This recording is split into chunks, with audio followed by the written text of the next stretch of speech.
हरे कृष्णा, राधे राधे। कैसे हो आप सभी? आशा करती हूँ आप सब कुशल मंगल होंगे और आप भी कार्तिक महीने का इंतज़ार कर रहे होंगे। तो दोस्तों, आज की इस वीडियो में मैं आपके साथ शेयर करने वाली हूँ कि कार्तिक के महीने में हम तुलसी मैया की किस प्रकार से पूजा करें, कैसे उनकी सेवा करें और कैसे उनका आशीर्वाद हम प्राप्त करें। अगर आपके पास पहले से ही तुलसी मैया लगाई हुई हैं तो आप उसके गमले को साफ़ सुथरा कर लीजिए, रंगाई पुताई कर लीजिए। तो यहाँ पर आप देख सकते हैं कि मैंने गमले को पीले रंग का किया है और सफ़ेद रंग के यहाँ पर देखिए डॉट्स रखती है।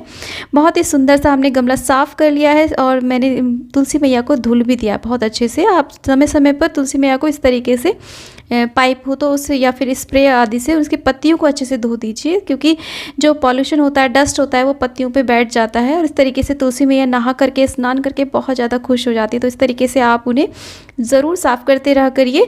गर्मियों में तो करीब करीब डेली ही कर दिया करिए इस तरीके से। सर्दियों में आप वीकली इस तरीके से साफ़ सफाई कर सकते हैं। तो देखिए, गमले को इस प्रकार से आप रख लें। और अगर आपके पास तुलसी नहीं है तो आप कार्तिक मास स्टार्ट होने से पहले तुलसी ले आइए और देखिए उन्हें गमले में स्थापित करिए, स्थापना करिए उनकी। तुलसी मैया की स्थापना कैसे की जाती है उसका वीडियो मैंने लास्ट ईयर डाला था, उस वीडियो को भी आप चेकआउट कर सकते हैं। तुलसी मैया के पूजन में हमें क्या क्या चाहिए, तो देखिए चौकटा हमें यहाँ पर चाहिए, हल्दी, कुमकुम और अक्षत, कुछ फूल मिल जाए और एक जल का लोटा हमें चाहिए होता है, शुद्ध जल का लोटा, और कच्चा दूध। देखिए कच्चा दूध आप डेली अर्पित ना करें गमले के अंदर, नहीं तो गमले के अंदर चींटियाँ लग जाती हैं, खराब हो जाता है। और एक हमें धूप दीप यहाँ पर चाहिए। दीपक को इस तरीके से आप सजा लीजिए, हल्दी कुमकुम चंदन लगा लीजिए। और एक चुनरी चाहिए, चुनरी हम फर्स्ट डे ही अर्पित कर देते हैं और उसके बाद में रोज़ चुनरी उड़ाने की आवश्यकता नहीं होती है। और भोग प्रसाद में आप कुछ भी रख लीजिए। यहाँ पर देखिए मैं मिश्री रख रही हूँ, ये धागे वाली मिश्री है, विशेष मानी जाती है, बहुत ज़्यादा शुद्ध मानी जाती है, जिसमें धागा लगा हुआ होता है। इसके अलावा आप बताशे या कुछ भी, जो भी भोग प्रसाद आपके घर में अवेलेबल हो उस टाइम पे, चीनी भी आप भोग प्रसाद के रूप में यहाँ पर अर्पित कर सकते हैं और मिश्री भी अर्पित कर सकते हैं। और कोई फल हो तो वो भी यहाँ पर भोग प्रसाद के रूप में आप तुलसी मैया को लगा सकते हैं। तो सुबह के समय हमें पूजन करना होता है। कार्तिक के महीने में हमें ब्रह्म मुहूर्त में उठना होता है। और अगर आप सुबह सुबह तारों की छाँव में उठ करके स्नान नहीं कर पा रहे हैं तो कोई बात नहीं, आप जब उठते हैं वैसे जल्दी उठने की कोशिश करनी चाहिए कार्तिक के महीने में। और उसके बाद में आप शुद्ध वस्त्र धारण करें और उसके बाद में आप तुलसी मैया के पास आ जाइए, बैठ जाइए, वहाँ पर आप उनका पूजन करिए। और देखिए पहले दिन जब हम पूजन करते हैं तो विशेष पूजन करते हैं। तो देखिए मैं कितना ज़रा सा यहाँ पे कच्चा दूध ऐड कर रही हूँ, सिर्फ 2 बूंदें मैंने डाली हैं इसमें। और इसमें आप हल्का सा 1-2 चीनी के दाने भी डाल सकते हैं तुलसी मैया की जड़ में अर्पित करने के लिए। और तुलसी मैया की जय बोलते हुए इस प्रकार से यहाँ पर जल अर्पित कर देंगे। सुबह सुबह ब्रह्म मुहूर्त में अगर आप ये पूजन करते हैं तो बहुत ही शुभ रहता है। तुलसी मैया के पास बैठ करके ही हमें देखिए कार्तिक महात्म्य पढ़ना होता है, सुनना होता है, और कार्तिक की जो कथाएं होती हैं वो भी सुनी जाती हैं। और हरि नाम का कीर्तन भी यहीं पर किया जाता है। कार्तिक के महीने में तुलसी पूजन बहुत ज़्यादा विशेष महत्व रखता है कार्तिक के महीने में। और देखिए हमने जल अर्पित कर दिया है और उसके बाद में हम तुलसी मैया को टीका करेंगे। यहाँ पर देखिए आप हल्दी से और यहाँ पर चंदन से टीका कर सकते हैं। यहाँ पर मैं रोली जो होती है ना उसको अर्पित कर रही हूँ, सिंदूर अर्पित नहीं कर रही हूँ। सिंदूर अलग होता है, रोली अलग होती है। और इस तरीके से देखिए टीका कर देंगे, अक्षत अर्पित कर देंगे, क्योंकि सिंदूर हम तब अर्पित करेंगे जब मैया का हम विवाह करेंगे। देवउठनी एकादशी पर जब हम श्रीहरि के साथ में विवाह कराएंगे। आप यहाँ पर शालिग्राम को भी इनकी जड़ में रख करके उनका भी पूजन कर सकते हैं, सेवा कर सकते हैं पूरे कार्तिक के महीने में। इस प्रकार से जो भी आपको फूल मिल जाते हैं आप फूल यहाँ पर अर्पित कर दीजिए।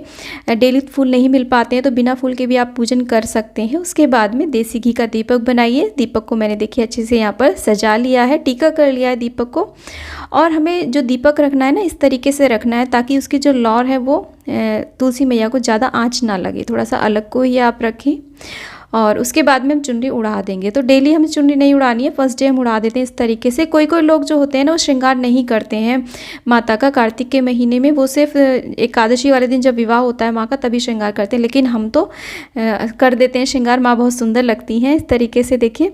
लेकिन पूरा श्रृंगार नहीं करते हैं, सिंदूर आदि अर्पित नहीं करते हैं, वो विवाह के समय ही करते हैं। उसके बाद में धूप दीप यहाँ पर प्रज्वलित कर देते हैं। इस प्रकार से देखिए धूप दीप दिखा देते हैं। तो बहुत ही साधारण सा पूजन होता है और सुबह सुबह ये पूजन किया जाता है। जितनी अर्ली मॉर्निंग आप कर पाएँ तो आप ज़रूर करिए। आज की इस वीडियो में मैं आपको सुबह और शाम दोनों के टाइम का क्या पूजा का रूटीन रहता है तुलसी मैया की सेवा का, वो मैं आपको यहाँ पर आज की वीडियो में दिखाने वाली हूँ। तो वीडियो में लास्ट तक ज़रूर बनी रहिएगा।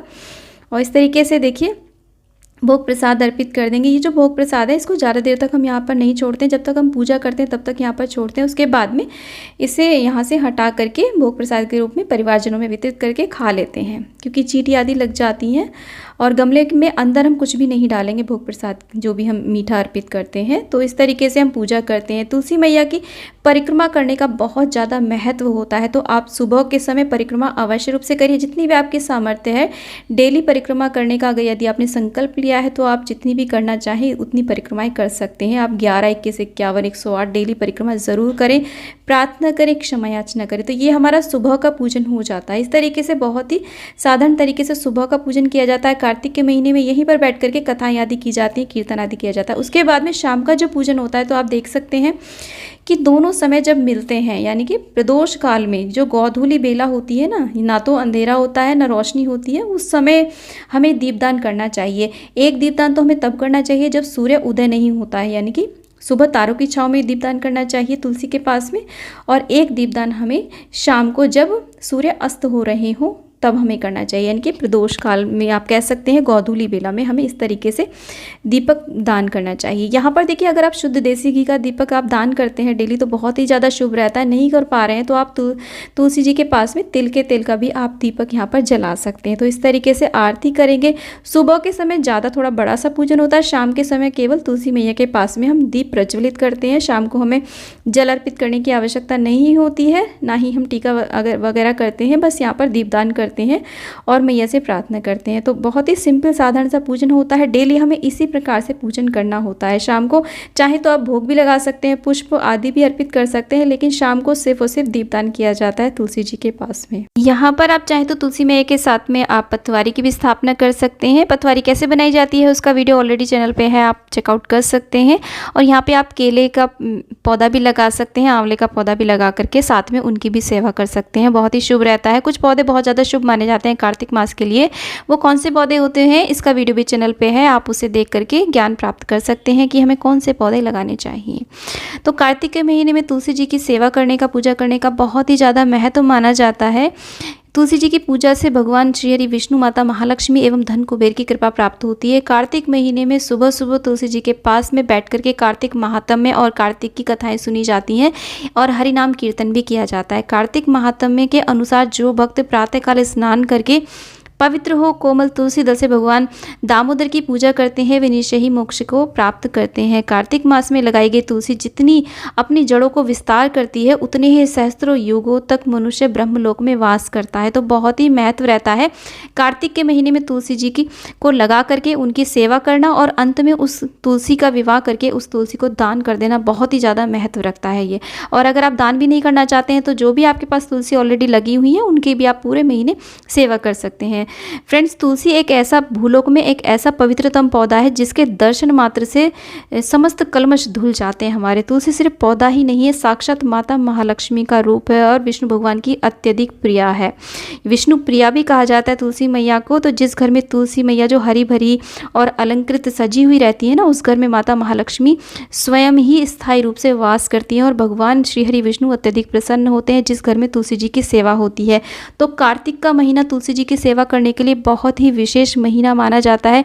इस महीने में आपके घर में यदि तुलसी नहीं है तो इस महीने से पहले, एक आध दिन पहले आप तुलसी ले आइए, उनका पूरे महीने आप सेवा कीजिए। तो फ्रेंड्स, उम्मीद करती हूँ कि वीडियो आपके लिए बहुत ही यूजफुल रहा होगा। वीडियो थोड़ा भी यूजफुल लगा है तो वीडियो को लाइक, शेयर, चैनल को जरूर सब्सक्राइब करिए और कमेंट बॉक्स में तुलसी मैया की जय आप अवश्य लिखिए। दोस्तों, मिलती हूँ नेक्स्ट वीडियो में, तब तक के लिए हरे कृष्णा, राधे राधे।